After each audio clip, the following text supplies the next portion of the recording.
welcome to my YouTube channel, Onward to Nursing. Today's video is going to be about my experience taking the NHA CPT exam. I recently passed like a month ago.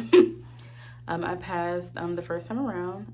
The exam is relatively easy. It's just pretty much full of questions that pertain to your job, just like many of these other exams I've taken in the past, like your CCMA that I took, the CCHT.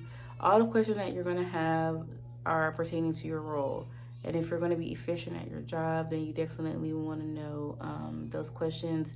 You want to know how to respond to the scenarios that the questions are asking you about and everything of that nature so that you can be efficient. So how did I study? I studied with my notes from school. I studied with Quizlet as well as YouTube. There's a particular video on YouTube that I'm going to link below that was very helpful for me and really helped me to review what I already knew.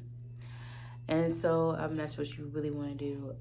Study, and if there's any way that you can gain access to like some kind of practice test or review guide, if your program provided that for you like mine did, then definitely do that. And then just pretty much do that over and over again, and you should be good to go.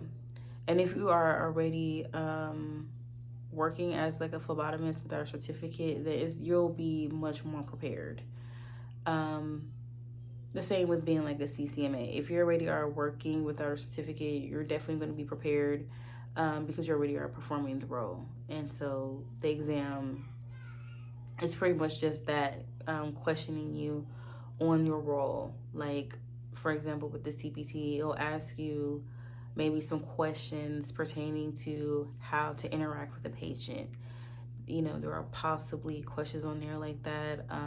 Possibly some questions on like, order of draw, which color goes with which, knowing in regards to back to etiquette with patients, knowing how to identify them, how to identify this patient and make sure that this is the exact patient that you're supposed to be working on. Being able to, you may have some questions about how to respond if this patient, passes out on you, goes into shock on you, how to respond when different other things are happening with patients, such as, what if they're asleep and you are ordered to draw blood, how to respond to that. There could possibly be questions as well, such as how to, how to take care of a specimen. Does the specimen that you drew, does this belong in this environment, room temperature, refrigerated, put on ice, things like that is what you really want to look out for. And review as much as possible your role and those questions and notes over and over again so that you know what you're talking about, and when you take your exam the answers to choose from. So now I do want to mention, because I always mention this in these videos, I mentioned this in my T's video, I mentioned this in my CCMA video as well, but the environment to which you take the test, you really have to gauge that in making sure that you choose an environment that's more comfortable for you so that you could pass your exam. If you choose in a environment like at home, that was where I chose, then that's what you would choose if that's better for you.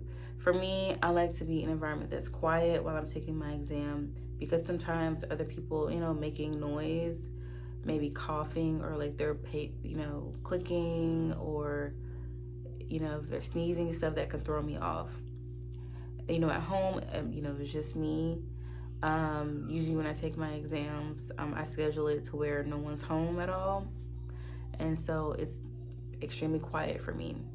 And then if you feel better going to the testing site, maybe your house is too loud and you need to be somewhere quieter, then the testing site would be better for you. So you really have to gauge that on your own. But that concludes this video. It's not really a whole lot that really needs to be said other than studying from your notes, making sure that you choose the right environment, making sure that if you have access to, if you paid for like any of the practice exams, if your program provided you with anything, review it. And definitely check the links below and reviewing the information that was posted in this video. And you should pretty much be good to go with the exam. So thank you so much for watching. Like and subscribe to the channel for more, because I definitely have more videos pertaining to the nursing program coming up in January. Thank you and have a great one.